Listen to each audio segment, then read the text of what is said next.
Ladies and gentlemen, boys and girls, welcome to another exciting episode of Trigger Warning Radio. I am your host, the Kaiju Conservative. Now, if you're sitting there at home and you feel like every day the left gets more and more insane, don't worry, you're not alone. You're not the only one that has had this feeling. You're not the only one that's noticed this. And today I've got 3 different stories that kind of prove this trend of the left becoming completely unhinged in the era of Trump. And our first story comes to us courtesy of BitChute commenter Nuts. I think this is probably about the 3rd or 4th shout out I've given him, but you know what? Hey, screw it. He gives me some pretty good stuff. So, let's go to South Dakota, where we have an Antifa terrorist being arrested in Minnehaha County on Tuesday. So, Mark Einar, he was connected to several robberies in the T and Del Rapids areas of the county. So, the cops went ahead and got an arrest warrant for him. They raided his house, and what did they find? Well, goodness, they what didn't they find? They found a whole bunch of crap in there. So, they raided his home and, they found a lot of bomb-making materials. So they found multiple explosive devices as well as aluminum nitrate and aluminum powder. And the authorities in that county have pointed out the fact that there's absolutely no reason for somebody to have aluminum nitrate and aluminum powder except to make explosives devices. They also found numerous firearms. This guy was loaded for bear, and they also found a homemade silencer as well. And it's what else they found that was even more interesting than all of this stuff. So in addition to the bomb making materials, in addition to the firearms, they also found a large amount of pro-Antifa leftist literature as well as anti-cop literature. Apparently this guy had a real bone to pick with law enforcement. Now, the authorities in the county, the Minnehaha County Sheriff, Captain Jason Gearman, he issued a statement. He said, "We don't know what his intentions were or what they were."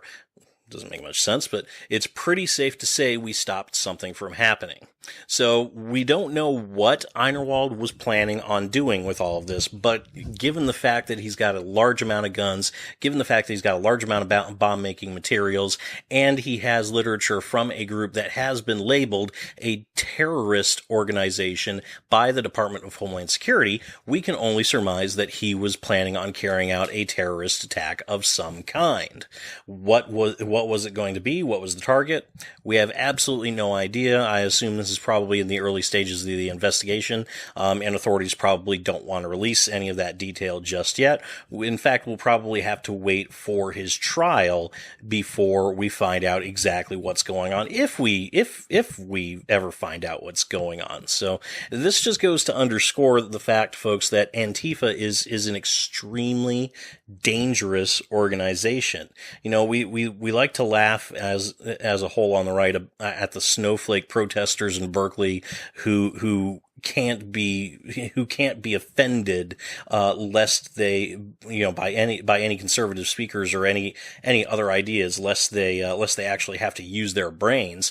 But this is an extremely dangerous situation. I mean, this guy could have killed and injured a hell of a lot of people with the arsenal that he had, and he very clearly, if not a member of a local Antifa chapter, at least sympathetic. And this is the kind of thing that Antifa encourages. We've seen violence from this group before.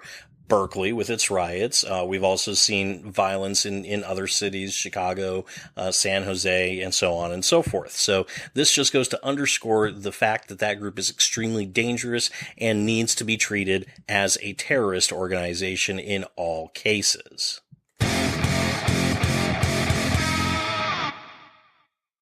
Now, our next story comes to us courtesy of Twitter. Now, it seems that Ohio newspaper reporter Randy Ludlow, actually, he's a senior reporter with the Columbus Dispatch, according to his Twitter bio. He didn't take too kindly to a tweet by President Trump yesterday morning. Now, President Trump, what he said, his tweet, the fake news media wants so badly to see a major confrontation with Russia, even a confrontation that could lead to war. They are pushing so recklessly hard and hate the fact that I'll probably have a good relationship with Putin. We are doing much better than any other country. So, I mean, Trump has pointed out what I pointed out as well. Maybe I'm show prep for Trump, but he's pointed out the fact that the left and the media is actively pushing for a war, and as we know, any war with Russia is probably going to go nuclear, which could result in literally billions of people dying. So Randy Ludlow, he retweeted that tweet and responded, "My son is a Marine Master Sergeant, and yes, I'd love to see him ship out to Crimea." Wow. Wow. That's just that. Oh my God. That, folks, if your Trump derangement syndrome is so bad that you are willing to sacrifice your own children on the altar of war, you have serious freaking problems. And I mean, I can't speak for any of you guys out there.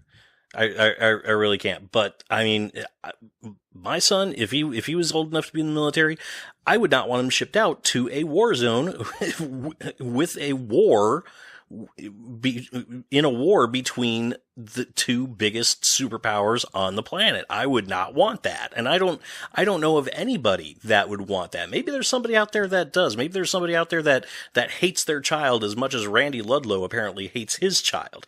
But this was roundly condemned by many, many, many people on Twitter. I'm just going to go through a couple of responses. You know, we've got one response here. "I don't have anything witty to say. I'm just here to let you know you're a terrible person." We've got another one. It's a Wayne's World gift. Says, "Are you mental?" Another one. "If TDS is an illness, then yes." And another one here. "What kind of a person wishes his son off to combat? Your clear attempt to gain followers and notoriety has taken your dignity and morality. Sick." That right there, that sums it up. This is a sick individual, a sick mind that tweets something like this. Now Randy, he tried to pass it off as a joke. You know, he said he a couple of hours later, after his tweet had been condemned by over 500 people, by the way, he said, "Thanks for sharing your opinions. Apparently few appreciate sarcasm anymore."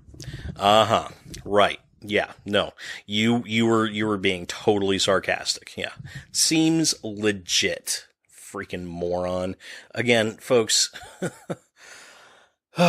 we say liberalism is a mental disorder, and Randy Ludlow is just the living embodiment of that statement. As I said, if you hate a president so much that you are willing to send your child off to war just to make them look bad, you are a sick, demented individual, and you need help.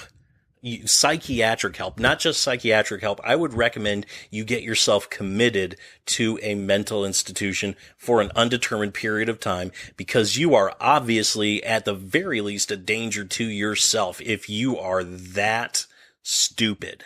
I mean, what does the Columbia Dispatch think about, or the Columbus Dispatch rather? What does the Columbus Dispatch think of this? That's what I want to know. What do they think of one of their senior reporters having such an unbalanced view of the world that he's willing to sacrifice his child just to make President Trump look bad?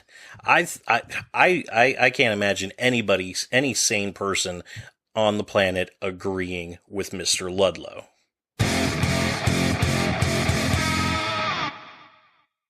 All right, now our last story of the day also comes from Twitter.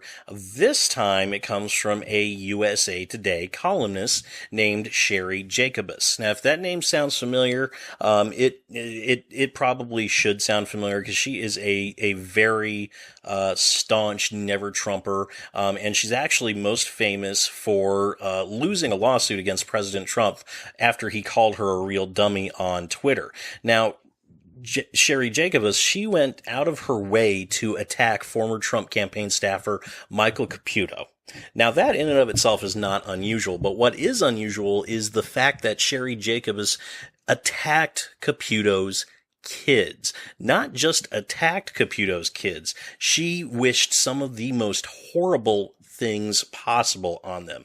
So Michael Caputo, he was actually responding to somebody else, and he said, on Twitter, his tweet was, you don't think at Press Secretary Sarah Huckabee Sanders is who he was referring to there, or at Dana White or at Heather Nauert are worth their salt? Oh, would you look at that? The top 3 Trump spokespersons are all women. Misogyny. So Sherry Jacobus responded to a tweet where she wasn't even involved in. She called Caputo a pig and said he was heading for prison while remaining an unimportant loser. Caputo responded, called her bitter, and that's when Jacobus just let him have it.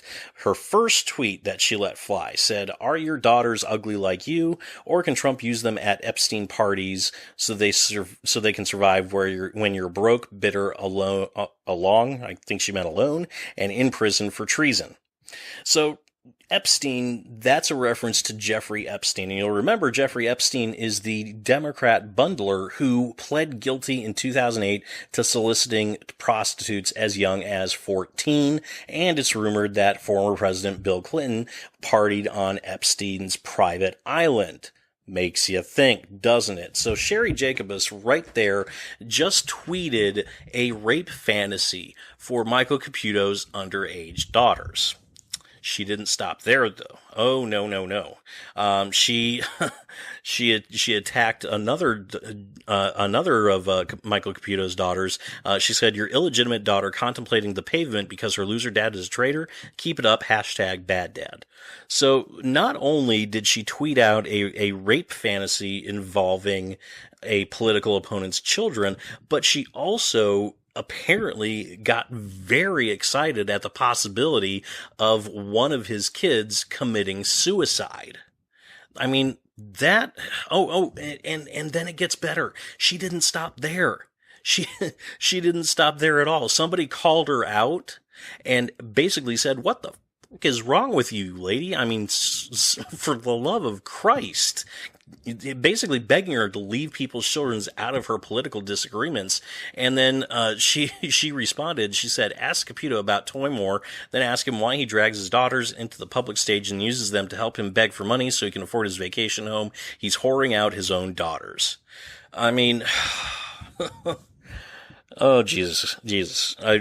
There's what can you say with that level of rage and that level of insanity? I mean, this is psychotic behavior from somebody. Forget the anonymity of the internet and all those factors. This is straight up psychotic rage is what this is. This is not the thought process of a normal person, even on the internet where anybody says whatever the hell they want. And this isn't the first time a member of the Trump administration has had their kids attacked before. Remember, just a few short weeks ago, Peter Fonda tweeted out another rape fantasy involving Barron Trump, stating that Barron Trump needed to be locked in a cage with child molesters so that Melania Trump would actually oppose her husband.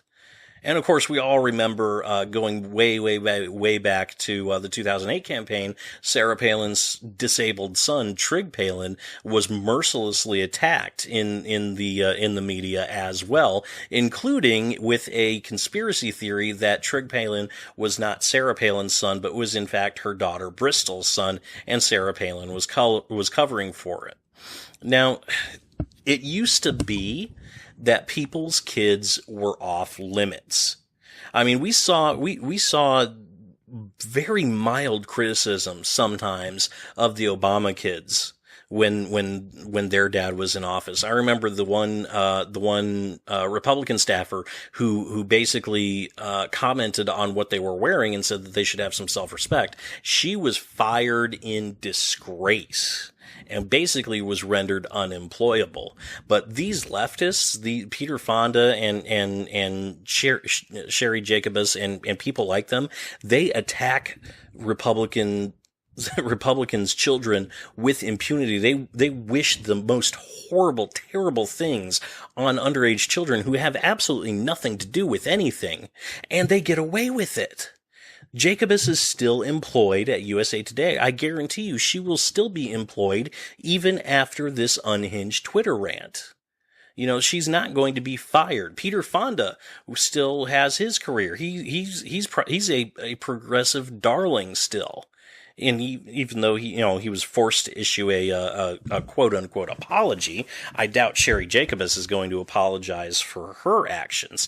You know, again, these three stories, you know, when looked at individually, they don't present a whole, they don't present, you know, a picture of a problem, really. But when you look at them together, you know, the Antifa terrorist, oh, God, I lost my train of thought. The Antifa terrorist, the Ohio newspaper reporter, and Sherry Jacobus. You know, you take them all together, and this paints this picture of a left that is just so completely unhinged. It's off the charts. And I've been saying this, I've been saying this for months now. This is going to lead to very bad consequences. We are going to see people starting to put these words into action, and I can only hope that when that does happen, that the authorities will come down hard on it and it will stop right there in its tracks. I'm hoping it stops before that. I'm hoping some sort of sanity comes back to the left and they can rein these kinds of people in, but I don't think that's going to happen. And we're not seeing any effort on the part of the left to even try to restrain these insane people.